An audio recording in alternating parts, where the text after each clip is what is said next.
जय हिंद दोस्तों, मैं प्रियांशी वर्मा आप सभी का स्वागत करती हूँ आपके अपने चैनल विद्यापत इंजीनियर्स में। आशा करती हूँ आप सब अच्छे और बेहतरीन होंगे। आज की क्लास का हमारा टॉपिक है फ्रांस की राजक्रांति। क्या है? फ्रांस की राजक्रांति। आज की क्लास का पहला क्वेश्चन है, फ्रांस की जो क्रांति किस वर्ष में हुई थी? फ्रांस की राजक्रांति किस वर्ष में हुई थी? ये हुई थी 1789 ईस्वी में। कब हुई थी? 1789 ईस्वी में हुई थी। फ्रांस की राजक्रांति की जो शुरुआत हुई वो 5 मई 1789 को हुई थी, जब वर्साय में स्टेटस जनरल की बैठक बुलाई गई थी। 14 जुलाई 1789 को 14 जुलाई 1789 को बास्टिल का पतन हुआ था और 1865 में क्रांति का नारा हुआ था। इस महान क्रांति ने पूरे विश्व को स्वतंत्रता, समानता और बंधुत्व का संदेश दिया था। फ्रांस की राजक्रांति के समय वहाँ का शासक कौन था? फ्रांस की राजक्रांति के समय वहाँ का शासक कौन था? वो था लुई 16वां। कौन था? लुई 16वां था। फ्रांस की जब राजक्रांति हुई थी तो वहाँ का शासक था। इन्हें सन किंग कहा जाता था। इन्होंने 1643 से 1715 तक शासन किया था। नेक्स्ट, 1789 ईस्वी में क्रांति के समय फ्रांस में किस प्रकार की व्यवस्था थी? ये सामंती व्यवस्था थी। किस प्रकार की थी? सामंती व्यवस्था थी। 1789 की फ्रांसीसी क्रांति से पहले फ्रांसीसी समाज को ओल्ड रिजीम कहा जाता था। क्या कहा जाता था? Old regime. इस समय फ्रांस का समाज 3 स्टेटस में बटा हुआ था, जिसमें सामंती व्यवस्था पूरी तरह प्रभावी थी। क्रांतिकारियों ने बास्तिल के कारागृह जेल का फाटक तोड़कर बंदियों को कब मुक्त किया था? ये किया था 14 जुलाई 1789 में। कब किया था? 14 जुलाई 1789 में किया था। 14 जुलाई 1789 को पेरिस में भीड़ ने बास्तिल के किले जेल पर हमला किया। बास्तिल का किला राजा की निरंकुश सत्ता का प्रतीक माना जाता था। इसका परिणाम क्या हुआ? इस घटना को फ्रांसीसी क्रांति की शुरुआत माना जाता है। आज भी 14 जुलाई को फ्रांस में बास्टील दिवस राष्ट्रीय दिवस के रूप में मनाया जाता है। फ्रांस में राष्ट्रीय दिवस स्वतंत्रता दिवस के रूप में कौन सा दिन मनाया जाता है? ये मनाया जाता है 14 जुलाई। कौन सा? 14 जुलाई। फ्रांस में 14 जुलाई को राष्ट्रीय दिवस के रूप में मनाया जाता है, जिसे दुनिया भर में बास्टिल दिवस के नाम से भी जाना जाता है। 14 जुलाई 1789 को पेरिस में क्रांतिकारियों ने बास्टिल के किले पर हमला कर उसे ढहा दिया था। यह घटना फ्रांसीसी क्रांति की शुरुआत और राजशाही के अंत का प्रतीक मानी जाती है। समानता, स्वतंत्रता और बंधुत्व का नारा किस ऐतिहासिक घटना की देन है? ये देन है फ्रांस की राजक्रांति की। किसकी है? फ्रांस की राजक्रांति की है। फ्रांस समानता, स्वतंत्रता और बंधुत्व का नारा 1789 की फ्रांसीसी क्रांति की मुख्य देन है। यह नारा उस समय के क्रांतिकारी आंदोलन का आधार बना और आज भी फ्रांस के राष्ट्रीय आदर्श वाक्य के रूप में जाना जाता है। अमेरिका फिलोसोफिकल सोसाइटी की स्थापना किसके द्वारा की गई थी? ये की गई थी बेंजामिन फ्रैंकलिन के द्वारा। किसके द्वारा? बेंजामिन फ्रैंकलिन के द्वारा 1743 में फिलडेल्फिया में हुई थी की स्थापना। बेंजामिन फ्रैंकलिन और जॉन बॉल्टाम इसके संस्थापक हैं। इस सोसाइटी का मुख्य उद्देश्य उपयोगी ज्ञान को बढ़ावा देना था, जो आज भी अमेरिका का सबसे पुराना विद्वान समाज माना जाता है। अमेरिकी गृह युद्ध की समाप्ति किस तिथि को हुई थी? ये हुई थी 26 मई 1865 ईस्वी। कब हुई थी? 26 मई 1865 ईस्वी। अमेरिकी गृह युद्ध की समाप्ति आधिकारिक तौर पर 26 मई 1865 को मानी जाती है, जब जनरल एडमंड किवी स्मिथ के नेतृत्व में अंतिम महत्वपूर्ण परिसंघीय सेना ने सरेंडर किया था। नेक्स्ट, मैं ही राज्य हूँ और मेरे शब्द ही कानून है। यह कथन किसका है? ये किसका है? ये है लुई 14वां का। किसका है? लुई 14वां का। Option number B. मैं ही राज्य हूँ फ्रांस के सम्राट लुई 14वें का अत्यंत प्रसिद्ध कथन है।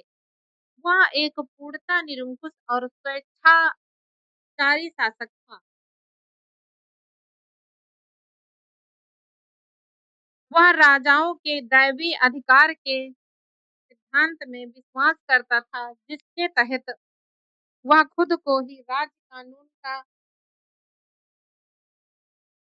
मानता था, राज्य और कानून मानता था। नेक्स्ट। लुई 16वां फ्रांस की गद्दी पर किस वर्ष बैठा?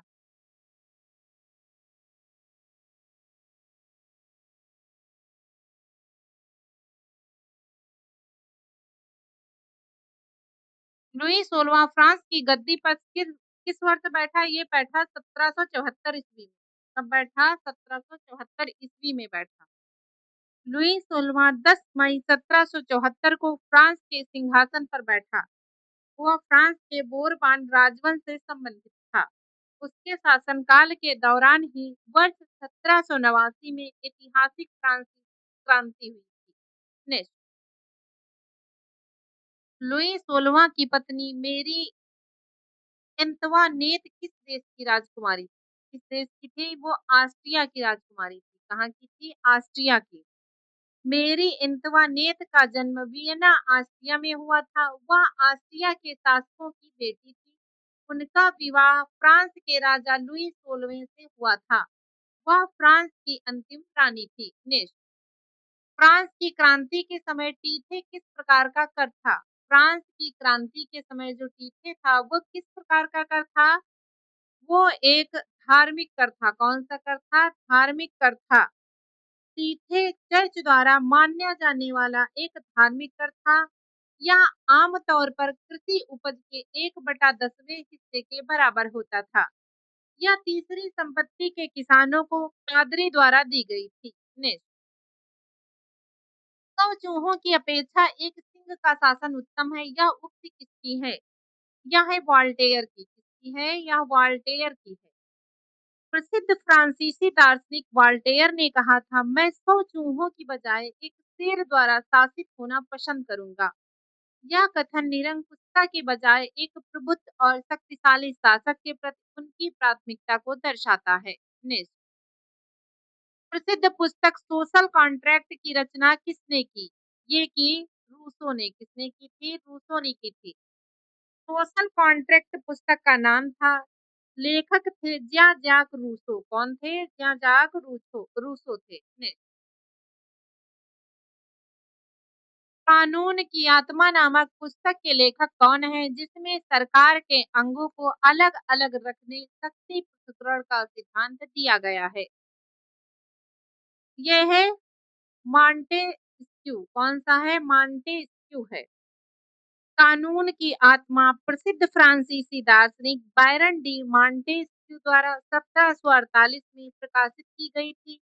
इस पुस्तक में उन्होंने शक्ति पृथक्करण का सिद्धांत प्रतिपादित किया था, जिसके अनुसार सरकार के 3 अंगों को स्वतंत्र रूप से कार्य करना चाहिए ताकि सत्ता के दुरुपयोग को रोका जा सके। नेक्स्ट। फ्रांस की राज्य के समय वहां की मुद्रा क्या थी? वहां की मुद्रा थी लिब्रे। कौन थी? लिब्रे। कौन सी थी? लिब्रे थी। लिवर के बाद फ्रांस की मुद्रा बनी। नेक्स्ट। 18वीं शताब्दी में फ्रांसीसी समाज 3 स्टेटस में बटा हुआ था। इनमें से किस वर्ग को सभी प्रकार के कर टैक्स देने पड़ते थे? ये है तृतीय स्टेटस, व्यापारी, किसान, मजदूर आदि। नेक्स्ट। नेपोलियन द्वारा तैयार करवाए गए कानून के संग्रह को क्या कहा जाता है? कहा जाता है नेपोलियन का कोड। क्या कहा जाता है? नेपोलियन का कोड कहा जाता है।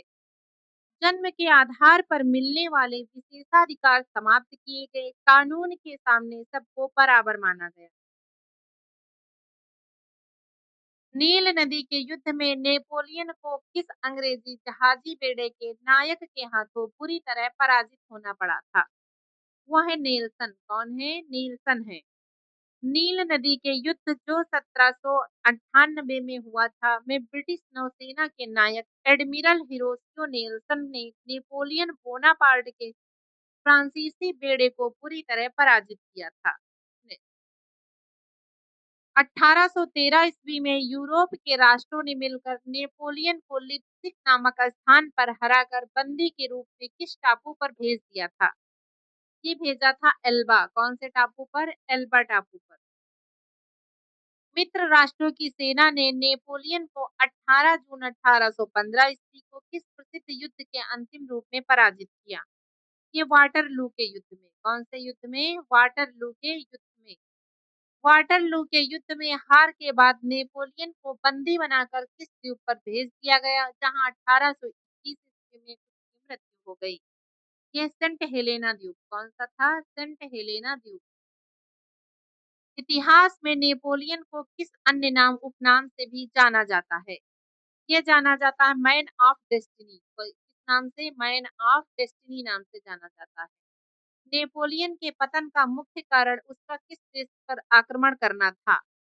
कौन से देश पर? रूस पर। रूस पर आक्रमण करना उसके पतन का मुख्य कारण था। इंग्लैंड के वाणिज्य एवं व्यापार का बहिष्कार करने के लिए नेपोलियन ने किस व्यवस्था पर सूत्रपात किया था? ये किया था महाद्वीपीय व्यवस्था पर। कौन सी? महाद्वीपीय व्यवस्था पर। 1815 ईस्वी में किस समझौते के तहत यूरोप के राष्ट्रों ने फ्रांस के प्रभुत्व को समाप्त किया? ये समाप्त किया वियना कांग्रेस समझौता। कौन सा? वियना कांग्रेस समझौता। आज के लिए बस इतना ही। मिलते हैं अपनी नेक्स्ट क्लास में। धन्यवाद।